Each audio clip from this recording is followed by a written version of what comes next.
আমি বর্তমানে লক্ষ্য করছি এক স্কুলের একজন মহিলা শিক্ষিকা, প্রধান শিক্ষিকা, ছোট ছোট মেয়েগুলা, এরা হয়তো হাই স্কুলের মেয়ে হবে, না হলে কেবলই কলেজে গেছে, তারা জোর করে তাকে স্বাক্ষর করিয়ে নিচ্ছে। এটা কি শিক্ষা? এই সারা জীবন 15 বছর লেখাপড়া করে আমি আপনাকে শিখাইলাম যে আমার সাথে আপনি বেয়াদবি করবেন? কিসের ছাত্র আপনি? আমার যদি পদস্খলন ঘটাইতে হয়, সম্মানের সাথে যাদেরকে দিয়ে বলে করানো যায় তাদেরকে দিয়ে বলাইতে হবে।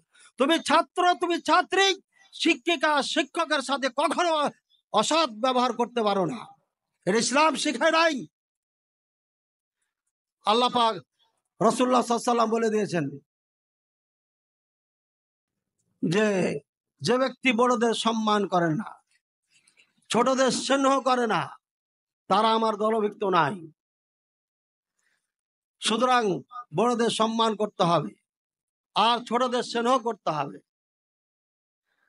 ভালোভাবে একজন শিক্ষিকাকে, একজন প্রধান শিক্ষককে চেঞ্জ করা যায়। একজন ছাত্র হয়ে নিজের শিক্ষকের সাথে এমন খারাপ ব্যবহার একজন ছাত্রীর থেকে আশা করা যায় না, এবং মুসলিম হিসাবে এটা কখনো কামনা করা যায় না। এটা খুব খারাপ দিক, এটা খুব খারাপ দিক।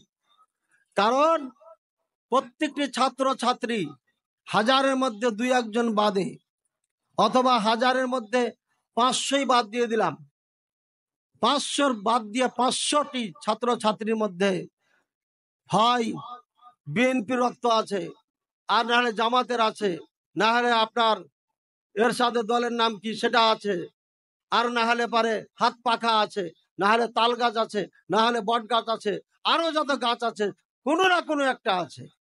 এরা রাজনৈতিক ভাবে যদিও আপনার কোনো দলে নাই, কিন্তু তাদের ব্লাডে এই দলের ব্লাড গুলো আছে, যার কারণে একজন শিক্ষিকার সাথে তারা খারাপ ব্যবহার করতেই পারে। এই জন্য ছাত্র হয়ে যাচ্ছে তাই ফেরেশতা এটা নয়। তাই আমি বলবো যারা দায়িত্বে আছেন তাদেরকে বলবো এইগুলো খেয়াল রাখতে হবে। কোন প্রতিষ্ঠানের শিক্ষক শিক্ষিকা যে দলেরই হোক না কেন, এদের সাথে খারাপ ব্যবহার করা যাবে না।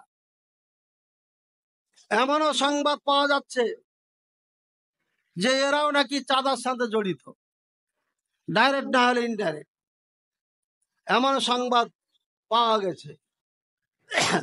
আপনি যান, আমার কথা বলিয়েন, কাজটা হয়ে যাবে। এই তো দুর্নীতি, ব্লাড যে আছে দুর্নীতির, যার কারণে টাকা দেয়া না হলে বিনা টাকাতে দুর্নীতি চলছে। এমন দেশ আমরা চাই নাই। নিউ বাংলাদেশকে নিউ ভাবে কোরআন সুন্নাহর আলোকে সাজাতে হবে। আল্লাহ তাআলা যেন তৌফিক দান করেন।